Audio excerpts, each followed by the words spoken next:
Hey guys, so we're doing another unboxing today, and I'm kind of continuing a series of these that I've been doing, but I really haven't been pointing it out. So for those who've been following, you know I've been doing these Ichiban Kuji unboxing.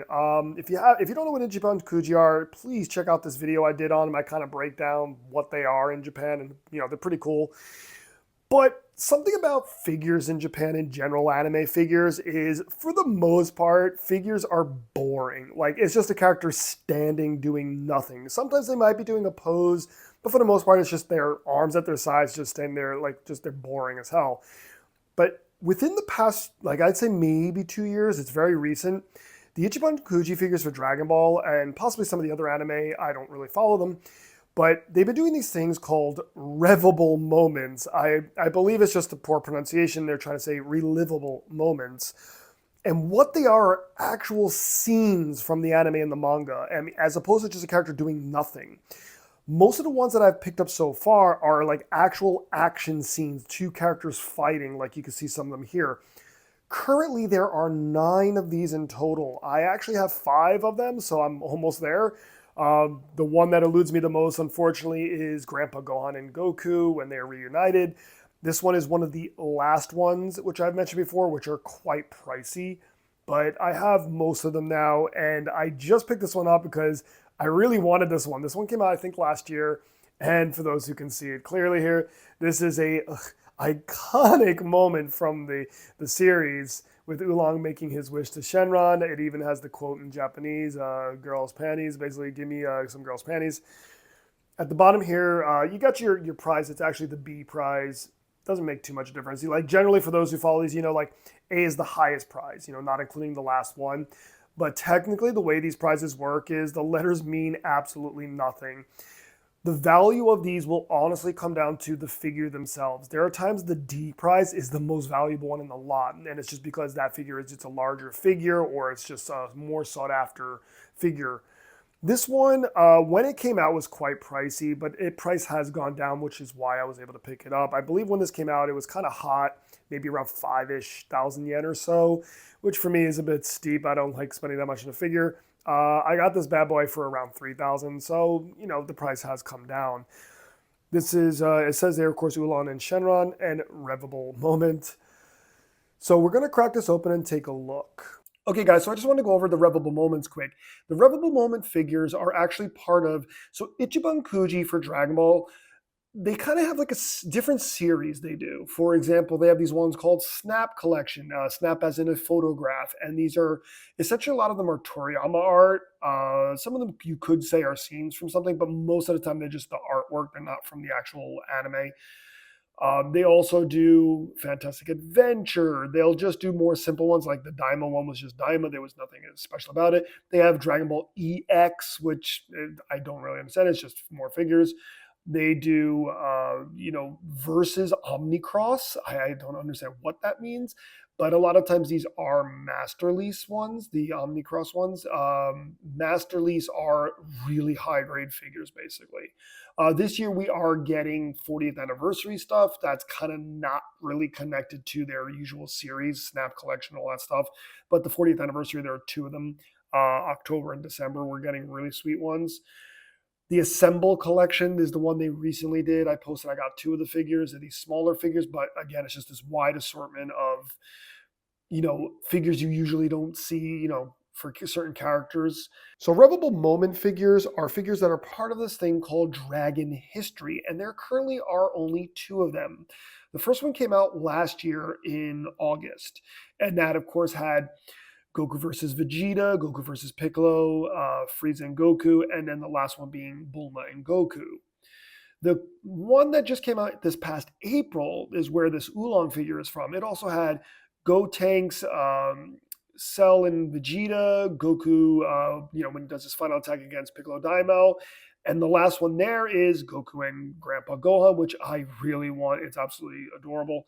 So far, these are the only two, but as you see, it only just came out in April. I'm really hoping it's feeling more like a once a year one, these, Revable Moment ones, I guess you could call them. Last year was August, and then we got one in April. So maybe they have on their website already listed up until January, because they do these things almost every month. It's insane how many they pump out of these Ichiban Kuji for Dragon Ball. So we have up until January. That was just recently, kind of teased and previewed. I'll just let you guys take a quick look at some of the stuff here. So we have our master lease. We have, Super Saiyan 3 Goku. But again, as much as Super Saiyan 3 Goku is one of my favorite transformations for Goku, but like he's just standing there and it's just boring as hell. We do a B show I like a lot, which is, of course, where he gets angry at Frieza, and he basically he's saying, "Oh, Kotazo," so like he's angry at Frieza. So I kind of like that. C is badass, to be honest, because it is actually like a scene from the show, and that's of course Frieza with his death ball, and he's about to try to blow up Namek. That's a sweet looking figure, and I'm sure it's gonna have like a clear stand to have him floating in the air. So I kind of am looking forward to this one. We get down to the D prize, and it is awesome, and it is Goten and Trunks doing the fusion dance right before they turn to Gotenks. This with the Gotenks figure, would be, I think, really nice together. E is Bobby D. Pretty boring. Bobby D's cool. I would like a Bobby D figure, but he's just standing there doing nothing. The last one, we're getting another Majin Buu, which is strange because they have done Majin Buu as a last one before, and it was insanely expensive. So this one might be expensive as well, and that is because mainly the size. Some of these really larger sized figures, especially when they do them as last ones, can be quite pricey. They did with Daima the red Purunga, and it was so expensive together because it's a gigantic box. I mean, it's ridiculous. So this Majin Buu might be pretty hefty. It says 26 centimeters, and the average figures are all under 20 centimeters. So he's definitely larger than your average figure. あの豚みたいなのを捕らえろやばい待て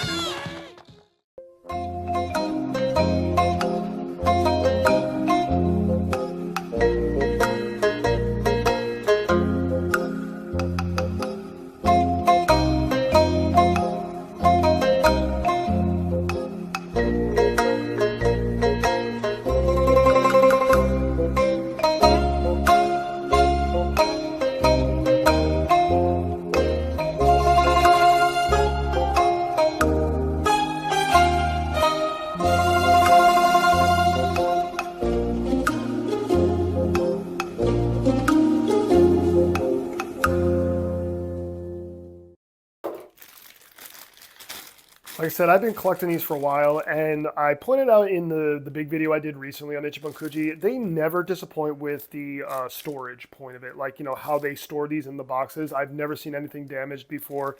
They do a very good job of keeping them, well protected. Shenron, take a look at the detail. Again, the detail on these things is incredible. All the way down to the scales.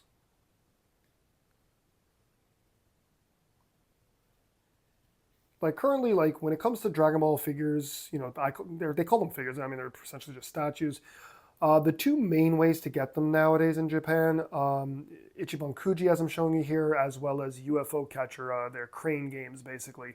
Now, I love them, the crane game figures. My Ginyu Force, I did an unboxing of those, are crane game. And they are awesome, the crane game, but when it comes to quality and detail, Ichiban Kuji's still the best. Most notably, of course, when they call them their master lease. This is not a master lease, this is the Revable Moment, but master lease are basically just a specific one where they're just like extremely detailed. Still, anyway, this figure is amazing. All the way down to right at the bottom here, Shenron comes out. The whiskers stay in place nicely, I think. Very sensitive. Like, I mean, you could easily pull them out, but with these, you're not playing with them anyway, so it looks like it's going to be fine. Take a look at Oolong.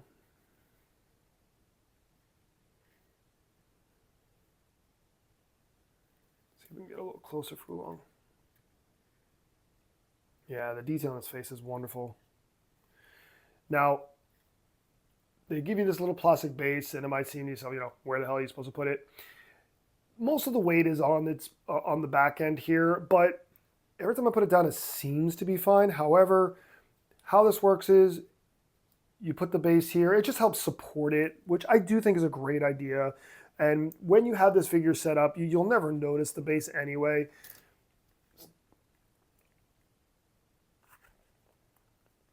It just sits right there like that. And it just helps keep it, a little extra support, which I do think is a good thing. So again, just another one of these figures for my collection, and it's absolutely wonderful. I love these like iconic scenes that are just translated into figures. I think this is like the best way to do a figure, you know what I mean? As opposed to just the characters standing there, which they keep making those as well. And yeah, I mean, sometimes it's cool. You can get, the character you like, but like I said, just a character standing there doing nothing is sometimes not so interesting. But this is sweet. This is one of my, one of those iconic moments. I think every fan who knows Dragon Ball well just knows this is just such a fun moment in the series. If only it had like an audio button so you could just play the clip. That'd be kind of fun. Just, there's a little button in front, you press it, and you have Oolong say his little phrase, go panti kure. So, that would be cute. But otherwise, again, love this figure. It's sweet.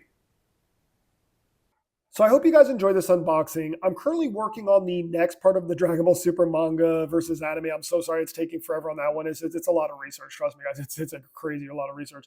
But in the meantime, I want you guys to comment below and tell me what you want me to do videos on. Like, it could be top 10, deep dive, if so, mention who you want me to deep dive or review. But I've noticed my last video I did on Daima is actually doing quite well. And so maybe like something more subjective, like an editorial video essay is maybe what I should be doing more of. It seems like those videos get the most attention. Whether or not they're liked or not, I don't know. But yeah, if there's anything you want me to comment on, talk about when it comes to Dragon Ball, anything, just drop a comment below and let me know. Anyway, I'm trying to get as many videos done as possible. I believe the next one I'm planning to do before I get my Super one done is one that was a request by someone, and that is a what if video. I'm going to go back and do another one because that was also quite successful. This one is a what if Raditz never came to Earth. This was requested, and I actually wrote a long script for this one, so it's just a matter of putting it together and recording it, putting the anime clips on top of it. So anyway, guys, please look forward to that. I'm so grateful for all the support you guys are giving me. As always, like, subscribe, and share. Turn notifications on so you never miss a video, and see you soon.